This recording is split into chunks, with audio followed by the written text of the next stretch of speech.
Hola, hola gente, welcome back to my book channel. I am XO Joe. So if you clicked on this video, obviously you want to start reading. Let's say you were gifted a Kindle, you want less screen time. You've heard this book is really good, this other book is really good, and you're ready to read and you're so excited and you try and it's just like, what am I doing here? You clicked on the right video. Now I've gotten multiple messages asking for recommendations from people who want to start reading or stopped and want to try again, and they keep hearing the hype around certain books, but you just can't get motivated enough, or you're not sure if that's going to be fast-paced enough for you. So I'm here to recommend and make those dreams come true, as well as give you some tips on how to actually start reading in a way that is manageable, reachable, and actually entertaining, or at the very least help you find a book you actually like. There are so many books out there that people are hyping up, and so many movies that are coming out based off of books. I think it's understandable why you would be curious about a certain book. So let's get into how to start reading.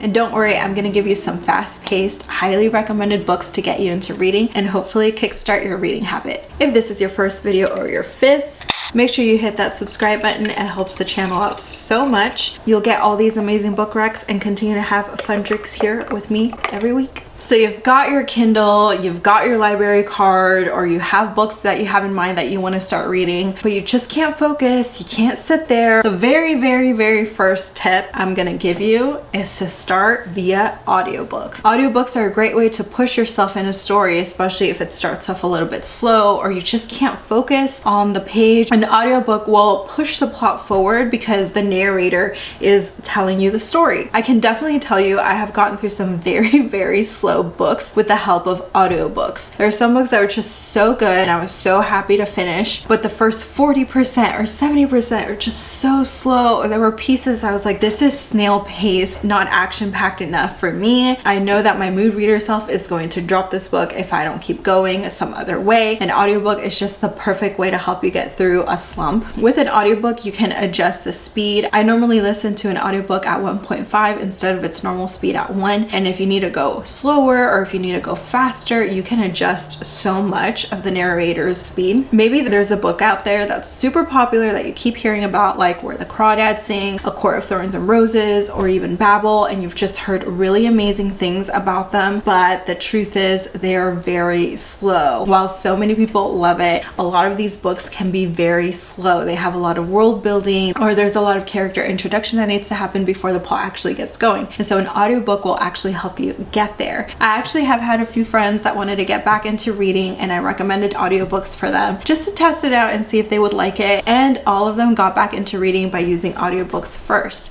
And then I noticed that they started branching out into books that are much slower, or more self-help books or non-fiction books. It's just books that aren't really super fast-paced, but they would have never branched off if they hadn't tried a really great fast-paced book via audiobook first. I had never tried audiobooks until last year, and I freaking love them. I normally love to pair my audiobook with a physical copy if I have the physical copy, and it's actually a great way to read as well, because if I want to keep the plot going because it's super interesting but I don't have the time to sit and read, I can continue reading via audiobook. Or if I'm doing a lot of chores, I've actually really enjoyed listening to audiobooks while doing the dishes, laundry, folding laundry, cleaning my kitchen. I've mentioned this in a previous video, but I'll mention it again. If you don't have the app Libby yet, you should definitely download it. It connects to your local library. If you have your library card, you just plug in your library number and you're able to check out audiobooks and ebooks, of course, for free, and all through the use of your cell phone. I did recently realize that I could actually hold 6 books at a time, and maybe even more. I personally like juggling all these different books, and feel free to do that as well if you want. But for the sake of starting your reading habit, I do recommend you just pick one really fast-paced book that you've heard is really good, that you really want to try. Once you are consistent with your reading habit, you can make sure you catch up on all those books you've been missing out. Okay, so now you're like, Joanna, I have Libby, I have my local library card. How do I pick a book? Because I don't really know where to go. And I will definitely have recommendations for you at the end of this video, so definitely stick around. But if you want to look into your options, or maybe you have a list already but you're not sure which one to start with, I definitely recommend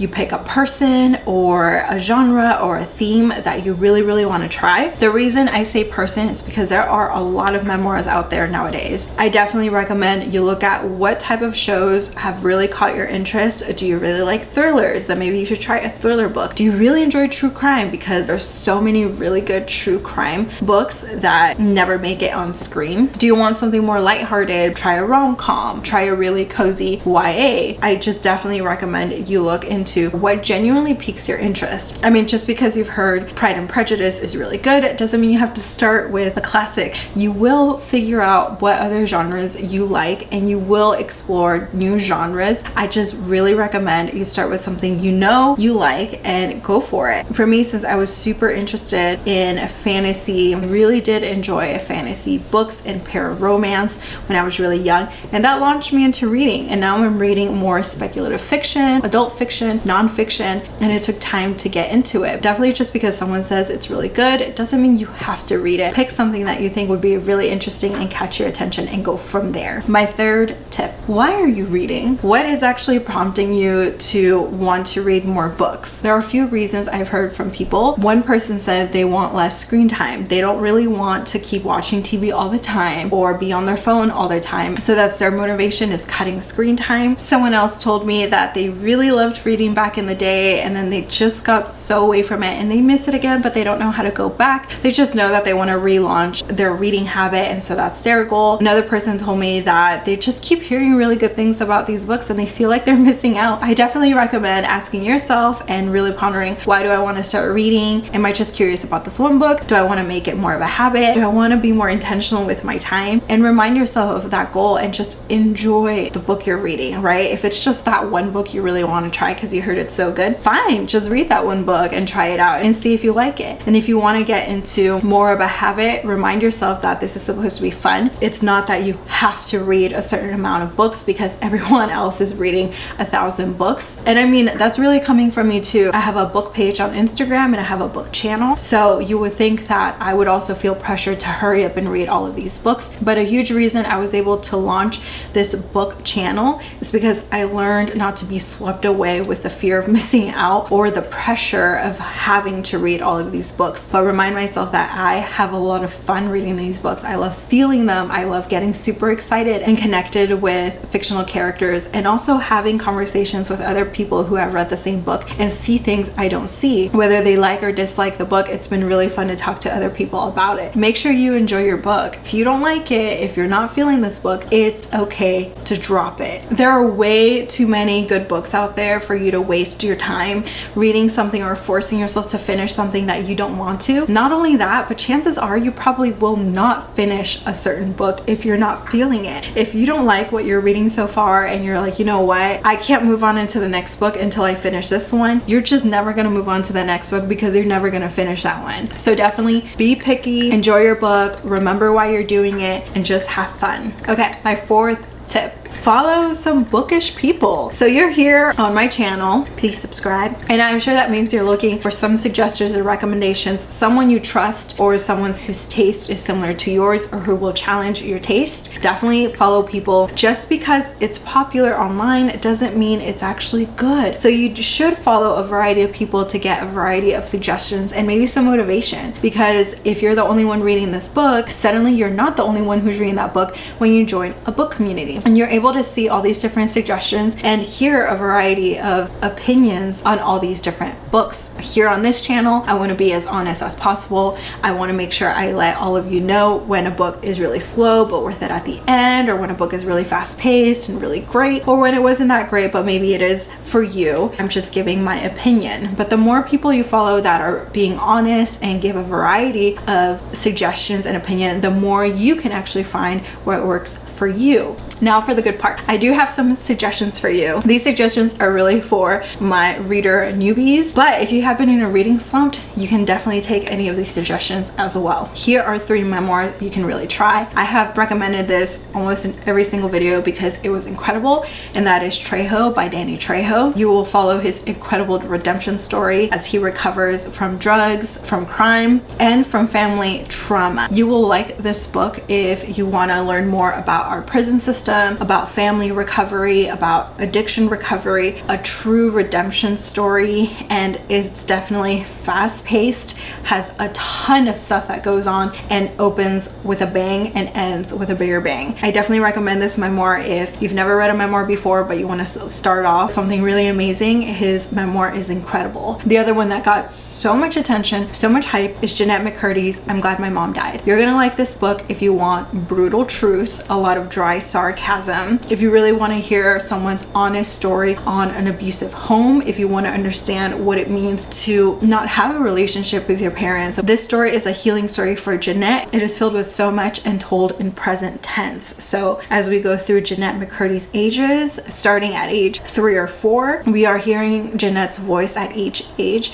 as she goes through all of these events and tries to make sense of her life. So again, also really incredible memoir, so incredible that she got signed for 2 other books, one fiction and nonfiction. The third one I recommend, and that is also on my TBR, is Finding Me by Viola Davis. It talks a lot about being a Black woman in Hollywood, about navigating her own life overall. It has so much deep content and self-reflection, and all of these 3 memoirs are actually also read by the author. So Trejo reads his own book, Jeanette reads her own book, and Viola Davis reads her own book. Definitely recommend those for a nonfiction memoir style book that is still filled with so much truth, so many events, and really profound, and I think will definitely move you. My other suggestion is to go back and go old school. On this channel, we do not shame people for reading books like Twilight. If it's something that you enjoy, it's something that you enjoy, and honestly, having lighthearted books or guilty pleasures is really great when you start off reading. There's a reason these books were super popular. There's a reason Twilight was everywhere, and it's because it was so good. No, we're not learning how to be a boyfriend or girlfriend with Edward and Bella as prime examples. We are just indulging in a luscious story with para-romance and enjoying this stereotypical love triangle. That's all it is. Go back to books that you've heard are really good, but maybe you're a little bit embarrassed to try. There's a reason those are there. A lot of times when you ask a reader what got them into reading, it's probably a guilty pleasure like Twilight, Hunger Games, Maze Runner. All of these are fast-paced, easy to read. You'll fly through them. Again, there's also a reason that all of these movie industries earn so much money from these stories, and there's a reason people who have never read the books enjoyed the movies, because it's just a guilty pleasure. And if you're looking into a more recent version of these books, I definitely have some recommendations for you. I think the reason The Hunger Games was super incredible is because it really launched off this whole tournament trope. This is where a book really has this fast-paced, action-packed tournament involved in it. And for those, I really liked All of Us Villains and The Sunbearer Trials. All of Us Villains focuses on a tournament that happens every 20 years. There are 5 main families that are super powerful and wield the most powerful magic in this world.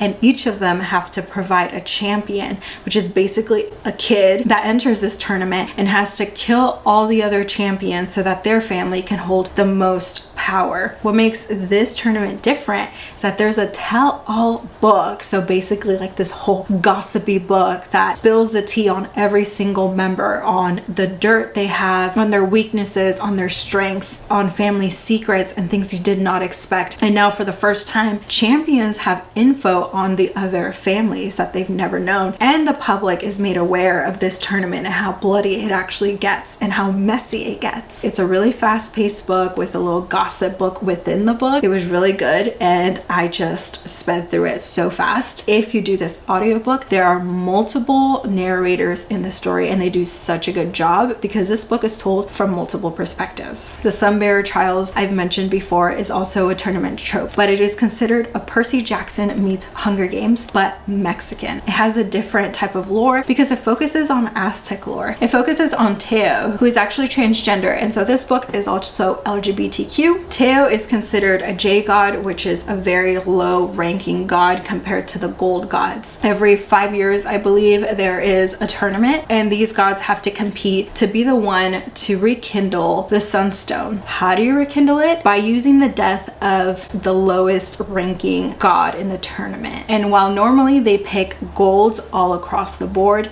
this year they finally pick not only 1 but 2 jade gods. One of them is Teo, or MC and the other is his cousin.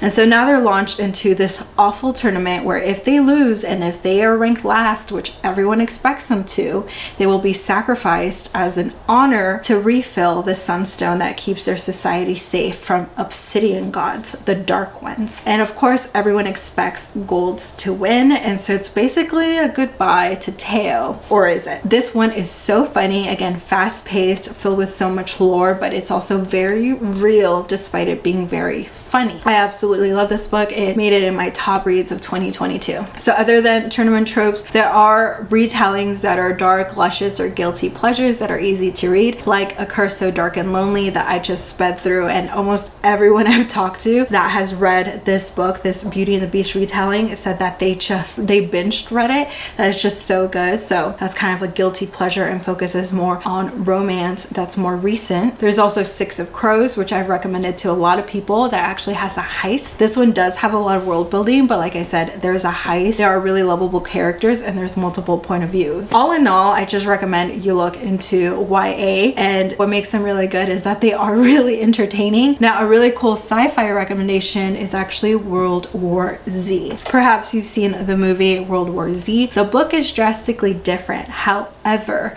this book is very fast-paced compared to a lot of other zombie books. I actually thought about The Walking Dead a little bit with this, because The Walking Dead is a comic book, if you didn't know, before it was made into a TV show. And it actually does start off pretty fast, but it is also a little bit slower than the beginning of the TV show we see, where Rick is automatically in this action-packed scene. But World War Z is actually really fast to read and not super long, and it has very high ratings for a reason, and a lot of them mention just the fast pace of this zombie apocalypse book. Now, if you want to try a thriller book, there are two I recommend. One of them I've actually started reading as well, and it's the Jack Reacher series. So this series is so long that Lee Child's child actually continued this book. So this is still going on today, and I think there's like 20 something books so far. This is the first one if you want to see where to get started, and it's called Killing Floor. Now, I started it, I have not finished it, because right from the beginning I was like, whoa, people were not lying. That literally page 1 and you're bam in action. So if you like action movies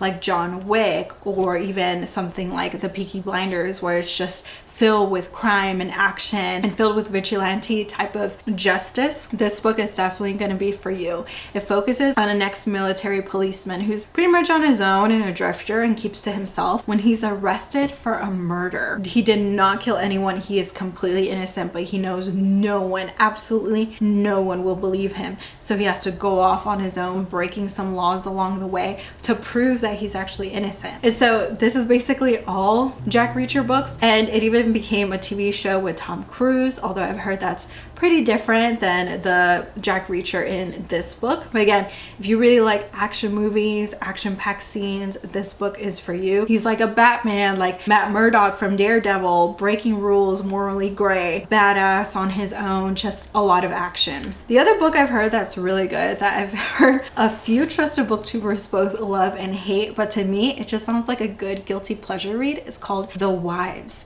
And so this story is about Thursday, who's in this polygamous marriage. Thursday splits her time with her husband, who I believe really does see her on Thursdays before leaving off Saturday and Sunday to hang out with his other wife, and then Monday and Tuesday is hung out with another wife, and they never talk to each other. She doesn't know any of the other wives, and so she calls them by the days of the week that the husband goes and sees them. And there's a lot of mystery around this, because she finally decides to reach out to other wives when she starts to see some really bad behavior from her husband, and suspects that maybe he's not who he says he is, and he's actually not treating his wives the way that he should. So there's a lot of mystery and thriller there. There's a narrator that we don't know if we can fully trust, and again, also fast-paced, mysterious, but there's a lot of weird connections there, and an easy read. If you read it, I'm definitely curious to hear what you think about this ending. And lastly, if you want something super nice, super cozy, easy to read, or something that's very lighthearted, you can always go for romance to escape out. The kiss quotient is a very easy to read, very silly, very lighthearted. There are a ton of rom-coms out there that I know will lift you up or give you a break in between dark shows, or if you're watching true crime all the time, you just want something where you really don't have to think very much. Definitely reach for those types of books. Shadow and Bone,